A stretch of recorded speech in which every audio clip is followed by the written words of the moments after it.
হাটাজারির অবস্থা মোটেও ভালো না।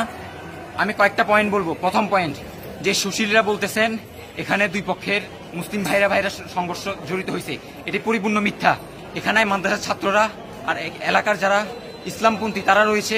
অপরদিকে পুরো এলাকার যত কুখ্যাত আওয়ামী লীগ আছে হেলমেট পরে পুলিশের শেল্টারে আক্রমণে আগাচ্ছে।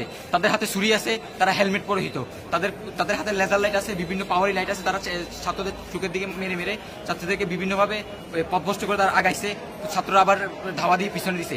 আরেকটা পয়েন্ট, যে সুশীলরা এটা বলতেছেন কি দরকার ছিল মাইফিটে জড়ানোর, কি দরকার এইসব মারামারি করার। আমি স্পষ্ট করে বলে যেতে আপনাদেরকে, যখন চবিতে মারামারি হয়েছিল তখন তো সবাইকে মারতে বলছেন, পুরো বাংলাদেশ থেকে এখানে চলে আসেন মারার জন্য। তো তখন এটা প্রতিরোধ ছিল। আমাদের ছাত্ররা যখন প্রতিরোধ করে এটা প্রতিরোধ না? এটা কেমন ধরনের সুশীলগিরি দেখান? সুশীলতা এখানে চালাইয়েন না। এখানে আমার ভাইগুলোর অবস্থা এত খারাপ, কিছুক্ষণ পর পরে একটা আহত ভাই যাইতেছে। অলরেডি আমরা 2 জন শহীদ হওয়ার খবর পাইতেছি। এটা যদি সত্যি হয়ে থাকে ফিরের চামড়া থাকবে না, স্পষ্ট ভাবে বলতেছি।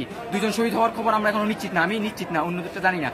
আমি বারবার বলতেছি এখানে আমাদের প্রতিরোধ করতে হইতেছে, কারণ হাটাজারি যদি আজকে হেরে যায় পুরো বাংলাদেশ হেরে যাবে। অলরেডি আমরা শুনতেছি চারিয়াতে আক্রমণ হয়েছে। এটা কেন জানেন? হাটাজারির মধ্যে আক্রমণ করার সুযোগ পাইছে এজন্য।